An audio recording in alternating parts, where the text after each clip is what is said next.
Good evening, minions and minionettes. Welcome to the Thanksgiving edition of Absolute Horror. I'm Chris Dead, your host from Beyond.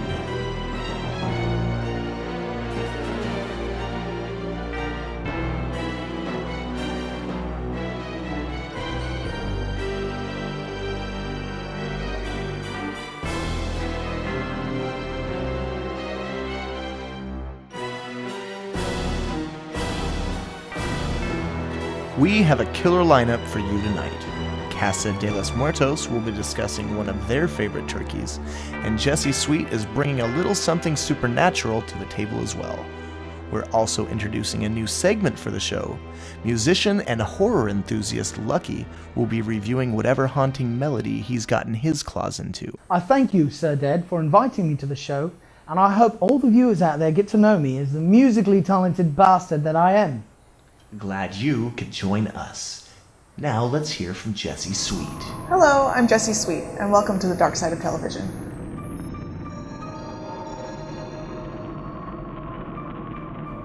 In the coming months, I'll be introducing you to some of my favorite TV shows. Last month, we brought you Dexter, which airs Sunday on Showtime. We're already halfway through the season, and if you're watching, you already know, it keeps getting better. This month, however, we are going to revisit a modern classic from 1995. It's one of my all-time favorites, but sadly, it lasted only one season. So now let's take a look at Sean Cassidy's American Gothic. Sound the door, sound the door.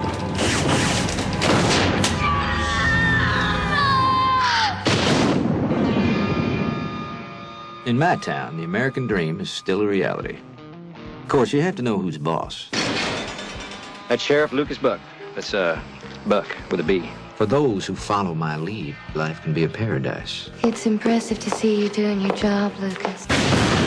But for those who don't, it can be a mighty rough road. See, we all have choices to make. You got no conscience about anything, do you? Conscience is just the fear of getting caught, man. And if people are torn, it's only because they've been listening to the wrong voice. A voice that would lead them astray. Are you a ghost? I'm your family. Seduce them with hope. You working with the sheriff? I'm here to help you. Even turn a son against a father. I ain't your son. I beg to differ. In the age-old battle between good and evil, I'll make a deal with you. You own my soul. There can only be one victor. I've come for you.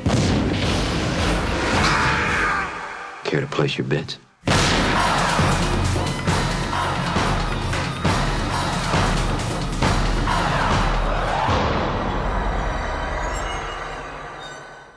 Our villain, Sheriff Buck, is played by Gary Cole. You might remember him as Bill Lumbergh in Mike Judge's Office Space.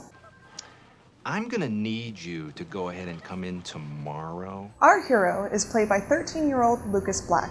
Black later went on to star in the film Sling Blade. Lucas plays Caleb Temple, whose family has been murdered seemingly by the sheriff. His ghostly sister, Merlin, serves as his guide. Strangled with her nylon stocking, according to Deputy Sheriff Ben Healy. He added that all leads are being investigated. Shoot, I wanted to hear this.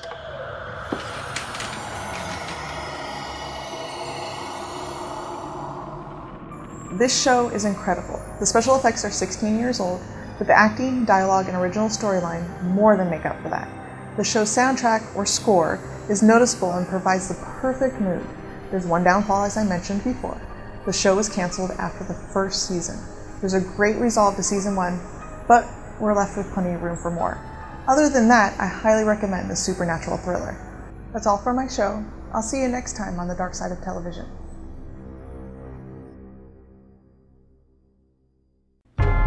Thank you, Miss Sweet, for that succulent review. Now, let's dig up Lucky for his new segment, The Dark Side of Music.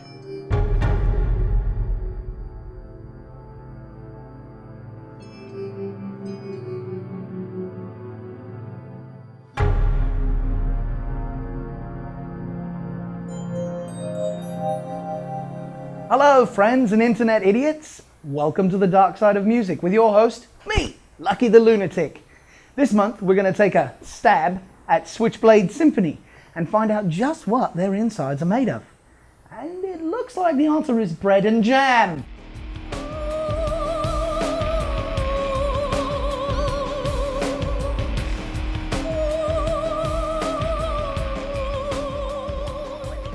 Seriously, folks, Bread and Jam for Francis is by far one of the darkest and most forbearing albums released in the last century.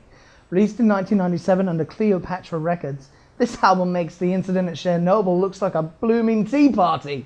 Let's have a listen to one of my favourite gloomy tracks from this album, Rampid.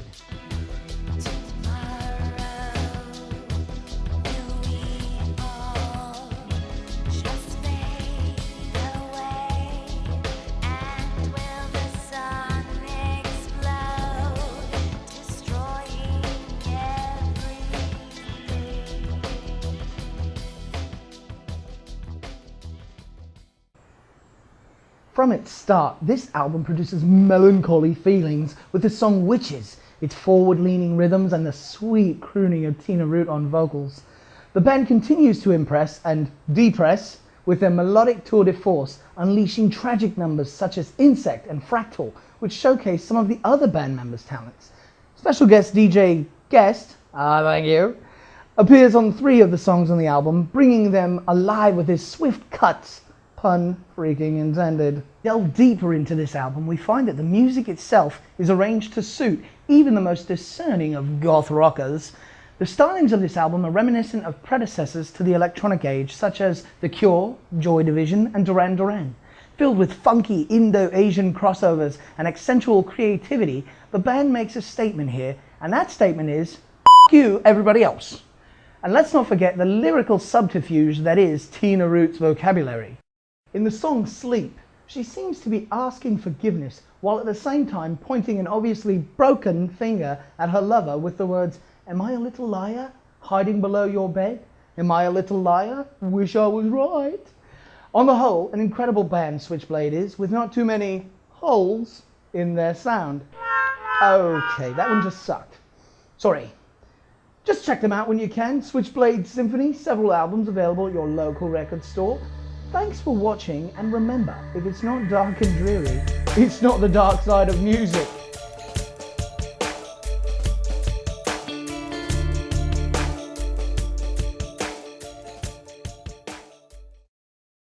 This show brought to you in part by Glee Press-On Fangs. Also, check out Glee Sparkle. It's just like regular glitter dust, only for vampires instead.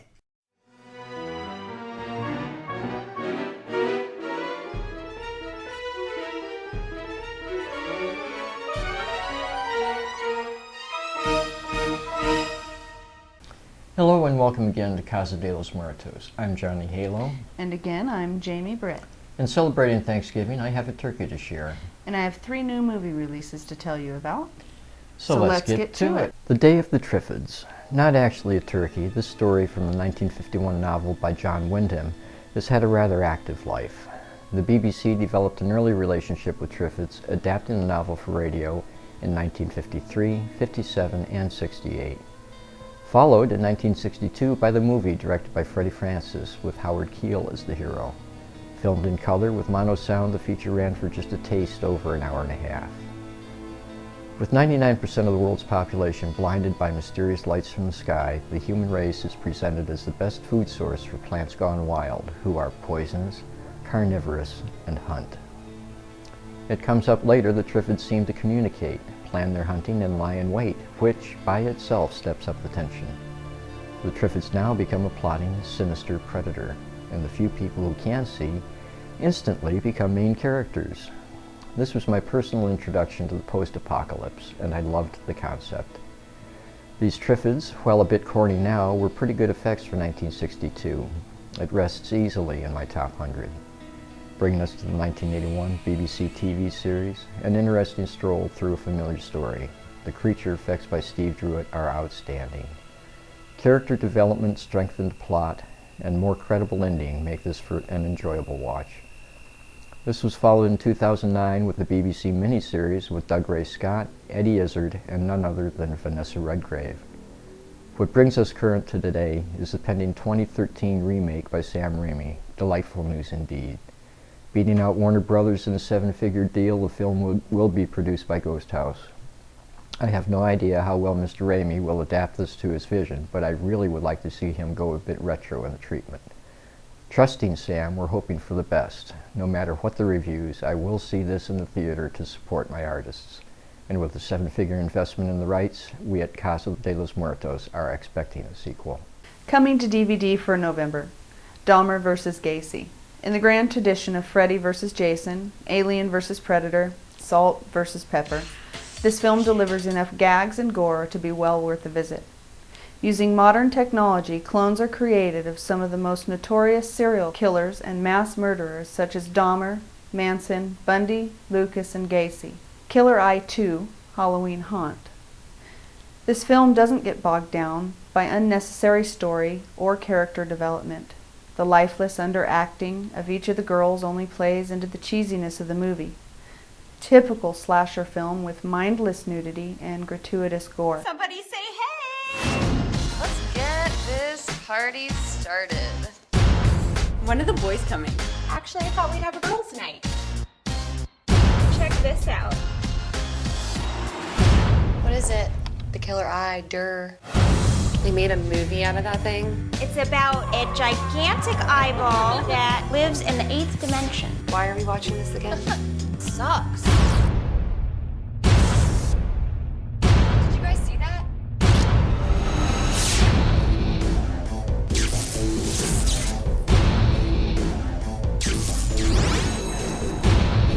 Hey, did you hear that?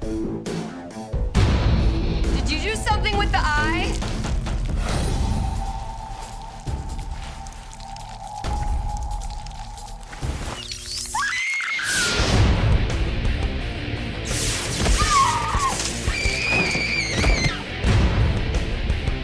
It's the eye! The replica I got! Somehow it's come alive! I don't know how! The eye wants to procreate with us. Come on, we gotta go!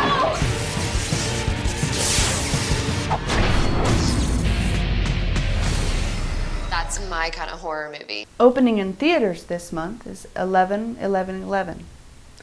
Not so much a horror movie as a cautionary tale about the potential falsehoods of religion and how some can really be wolves in sheep's clothing.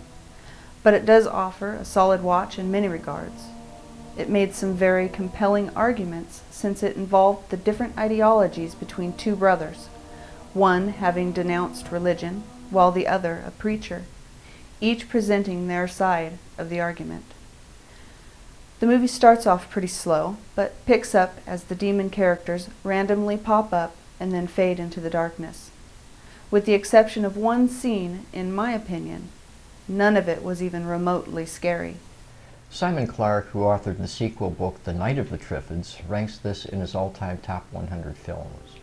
Sam Raimi holds the original as one of his favorite films as a boy.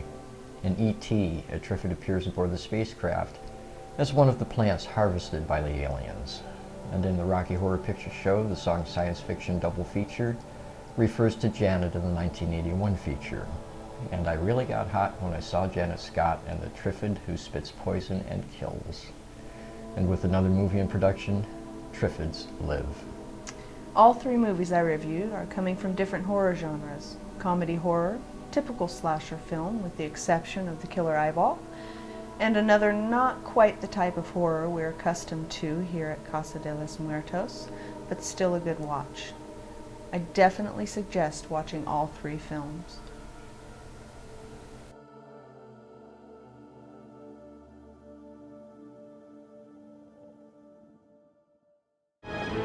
We hope you've enjoyed your stay, and thanks for watching. We'll see you for a very dark Christmas right here at Absolute Horror.